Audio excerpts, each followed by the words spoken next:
नमस्कार मित्रांनो. सुख म्हणजे नक्की काय असतं? मालिकेच्या आजच्या भागामध्ये अधिराज गुंडांना खूप धुतो आणि विचारतो की सांगा, तुम्हाला यांना किडनॅप करायला कोणी सांगितलं होतं? कोणी हे काम केलं? तेव्हा गुंड पळून जातात आणि अधिराज त्यांना पकडण्याचा प्रयत्न करतो, मात्र ते काही थांबत नाहीत. तेव्हा शालिनी म्हणते की हेच का तुमचे फुसके गुंड? सोमनाथला ओरडते. तर अधिराजला नित्या धरते आणि म्हणते की थांब, जाऊ नकोस, जाऊ दे त्यांना. नंतर तो तिला विचारतो की तुम्हाला काही लागलं तर नाही ना? तेव्हा नित्या म्हणते की नाही, तुला तर काही लागलं नाही ना? तेव्हा तोही नाही असं म्हणतो. नंतर नित्याला आठवतं की जयदीपने गौरीला अशाच प्रकारे गुंडांच्या तावडीतून सोडवलेलं असतं. त्यानंतर आता नित्या ही अधिराजला म्हणत असते की नियतीने जो काही संकेत दिलाय तो तुझ्या लक्षात येत नाहीये का? तू काय केलंयस ते? अरे, या बांगड्या देवीनेच माझ्या हातात घातल्या होत्या. नंतर तुझी उष्टी हळद स्वतःच्याच हाताने मला लागली. त्याच्यानंतर पुढे काय झालं हे आठवतंय का तुला? त्याच्यानंतरही आता ह्या बांगड्या तू मला घातलंस, मला गुंडांच्या तावडीतून सोडवलंस. कळतंय का हे काय आहे ते? तेव्हा तो म्हणतो की मला काहीच समजून घ्यायचं नाही आणि तो निघून जातो. आणि त्याच वेळेला आता शालिनी म्हणत असते की काय बडबडले, काय पुटपुटली, काहीच कळलं नाही. त्यापेक्षा एक काम करा, आता इथून पुढे बघूया काय करायचं ते. हिला आपण किडनॅप केली नाही, चूक झाली. मला वाटलं हा अधिराज येणार नाही, पण हा अधिराज आला. आणि त्यानंतर आपल्याला पाहायला मिळतं की तात्या हे अधिराजला कुठे सापडलं का हे बघण्यासाठी फोन करत असतात. त्याच वेळेला विमल म्हणते की काही झालं का? तेव्हा तो म्हणतो की माहीत नाही, अजून काही पत्ता नाही. अधिराज फोन उचलत नाही. तितक्यात आता नित्या येते. नित्या आल्याबरोबर विमल विचारते की नित्या मॅडम, तुम्हाला काही झालं नाही ना? तुम्ही ठीक तर आहात ना? तेव्हा नित्या म्हणते की हो ठीक आहे मी, मला नाही काही झालं. तितक्यातच पाहुणी बोलते की कसं काय होणार हिला? ही धडधाकटच असणार ना? हे सगळं हिनेच तर घडवून आणलं आहे म्हटल्यावर हे सगळं हिच्यामुळेच तर होणार ना? आणि हिला गुंडाने स्वतःहून पकडलं, मग गुंड काय हिला मारणार आहेत का? हिच्याच मनासारखं सगळं घडतंय. गुंडांकडून स्वतःहून किडनॅप करून घेतलं या बाईने, असं सगळ्यांसमोर ती बोलून दाखवते. त्याच वेळेला विमल तिला शांत करत म्हणते की अगं जरा शांत हो. पुढे विमल म्हणते की नाही आई, मी शांत होऊ शकत नाही. हे सगळं हिने मुद्दाम केलेलं आहे. तिला दाखवून द्यायचं होतं की माझ्या नवऱ्याला हळदीच्या अंगाने बाहेर कसं काढू शकते ते, आणि मुद्दामच तिने अधिराजला हळदीच्या अंगाने बाहेर काढलं असेल. विमल म्हणते की अगं तसं नाही, त्यांच्यावर आलेला प्रसंग तर समजून घे काय झालंय ते, आणि त्याच्यामुळेच तर हे सगळं केलं अधिराजने. ते आपल्या घरच्या पाहुणे आहेत, त्यांना आपण असंच कसं टाकून देणार होतो? तेव्हा ती म्हणते की नाही, हे सगळं याने मुद्दाम केलं असणार आहे. मुद्दाम या पाहुणीला कमीपणा दाखवण्यासाठी तिने हे केलं आहे. माझ्या नवऱ्याला घरातून बाहेर काढलं, तेही नवऱ्याच्या लग्नाच्या आदल्याच दिवशी. हे सगळं तिने मुद्दाम केलं आहे, असं पाहुणी मुद्दामच तिला बडबडून दाखवत असते. त्याच वेळेला आता विमल शांत करताना अधिराज म्हणतो की थांब आईडे, बोलू दे तिला, तिचा हक्क आहे तो. ती होणारी बायको आहे माझी आणि मी तिचा होणारा नवरा. जर तिचा नवरा कुठं चुकत असेल किंवा काही कमी पडत असेल तर ते बोलून दाखवण्याचा पूर्णपणे अधिकार आहे पाहुणीला, आणि तेच केलं तिने.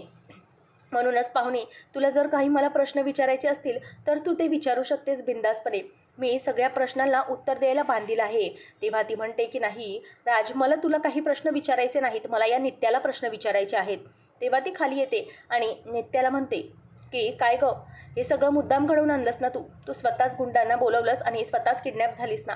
खरं खरं सांग, हे सगळं मुद्दाम का करायली आहेस? का माझ्या आणि राजच्या मध्ये यायली आहेस तू? तेव्हा नित्या मनातच म्हणते की पाहुणे, तुला मी हे कसं समजवू? अगं हा सगळा नियतीचा खेळ आहे, हे सगळं नियती घडवून आणत आहे. म्हणूनच मी तुला सांगते की असं नियतीच्या प्रमाणे वागायला हवं. तेव्हा आता पाहुणी म्हणते की अगं बघ की, बोल की, काही उचकट की तोंड, की काही बोलायला नाही आहे तुझ्याकडे? तेव्हा नित्या तिला शांत करत म्हणते आणि म्हणते की पाहुणी, तू जरा शांत हो. तुला कळत नाही हे सगळं काय होतंय? हा सगळा नियतीचा खेळ आहे. तेव्हा लगेच ती म्हणते की तुझी नियती ना तुझ्याकडेच ठेव, मला नियती सांगू नको. काय ना, उद्या माझं आणि माझ्या राजचं लग्न झालं, एकदा की मी पाहुणे अधिराज जाधव झाली की बघ तुला काय करते ते. या गावातच काय, या घरातही तुला मी कुठेच पाव देणार नाही. या गावातून तुला कायमची हकलवून लावते की नाही बघ मी. माझं एकदा फक्त लग्न होते की मग मी बघते तुझं काय करायचं ते. लक्षात ठेव, इथून पुढे जर माझ्या आणि राजच्या मध्ये आलीस तर, असं म्हणून ती तिच्यावर ओरडून दाखवत असते. त्याच वेळेला आता विमल म्हणते की शांत हो. नंतर नित्या म्हणते की पाहुणे शांत हो प्लीज, तू असं काहीही मानू नकोस. विमल तिच्यावर ओरडते आणि म्हणते की हे बघ पाहुणे, उद्या लग्नाचा दिवस आहे, असं काहीही ओरडायचं नाही किंवा अशी भांडणं घरात करायची नाहीत. चल तू शांतपणे घरात चल. नवरी आहेस ना तू, आणि अशी रस्त्यावर भांडणं बरोबर वाटतं का तुला? तेव्हा तात्या म्हणतात की हो, आता सगळ्यांनी बस, शांत व्हा. चला सगळ्यांनी, अधिराज चल तू पण चल, जेवून घे, आपल्याला भरपूर कामं उरली आहेत आणि जेवण करा. नित्या मॅडम तुम्ही बी चला, आतमध्ये चला आणि जेवण करा चला, असं म्हणून तात्या सगळ्यांना आतमध्ये घेऊन जातात. त्याच वेळेला अधिराज तिथेच उभा असतो. नित्या त्याच्याजवळ जाते आणि म्हणते की अधिराज, उद्या याच मंडपामध्ये उद्याच्याच दिवशी तुझं आणि माझं लग्न लागणार आहे.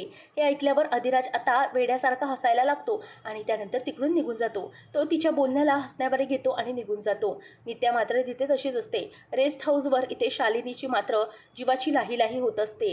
तिला कळत नसतं की काय करायचं. तर इथे सोमनाथ हा स्वतःलाच मारून घेत असतो. सोमनाथ स्वतःलाच चापकाने मारत असताना तिथे शालिनी येते आणि शालिनी म्हणते की हे सगळं काय चाललंय तुझं.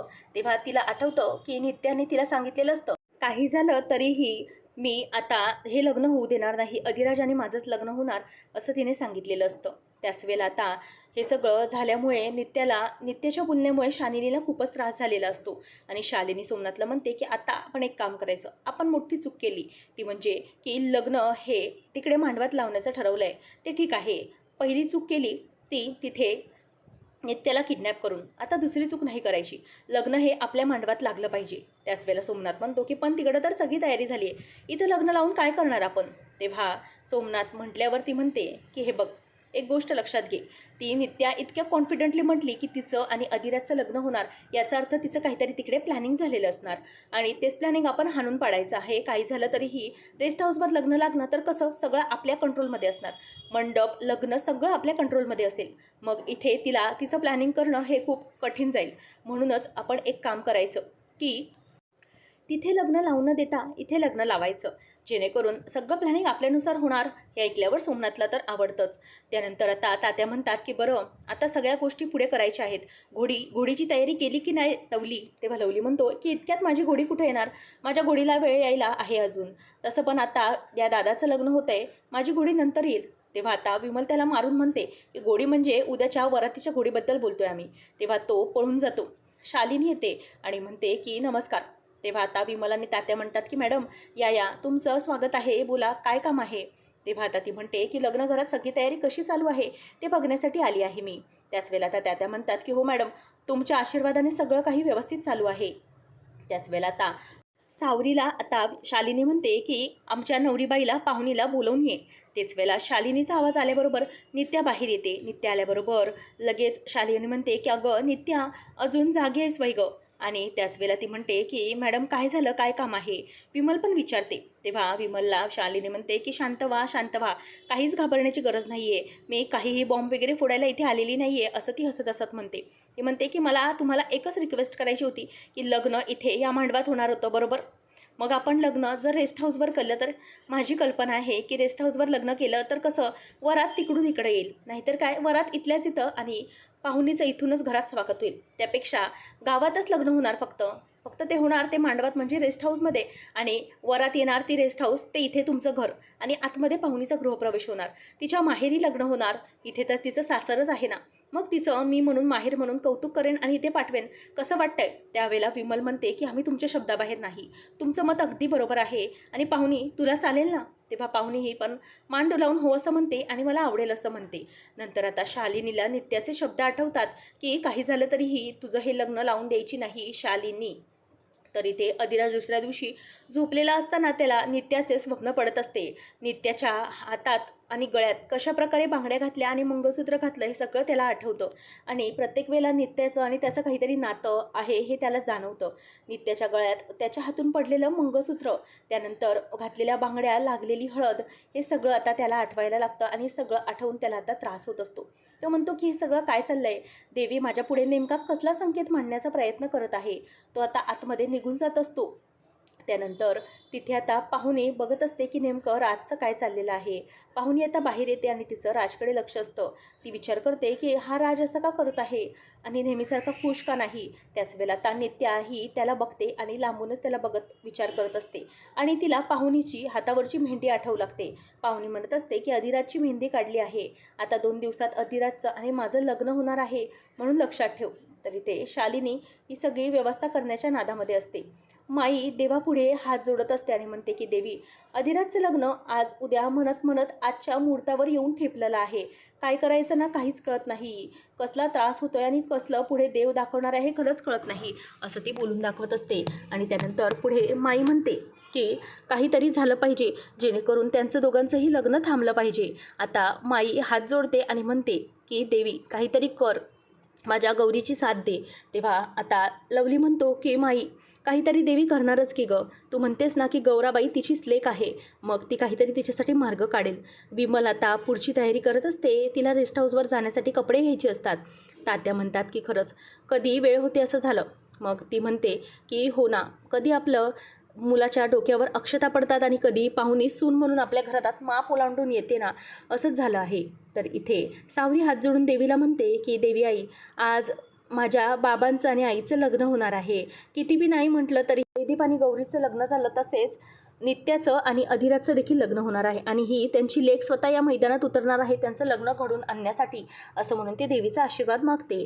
त्यानंतर इथे पाहुणी अंघोळ करून जात असताना समोरून अधिराज येतो आणि तिला पकडतो. त्याच वेळेला तिथून नित्य येते आणि म्हणते की हे लग्नाचे हार, असं म्हणून ती शांत बसते. त्याच वेळेला अधिराज तिला तिथेच ठेवतो आणि निघून जातो आणि मुद्दामच पाहुणी ही नित्याकडे बघायला लागते.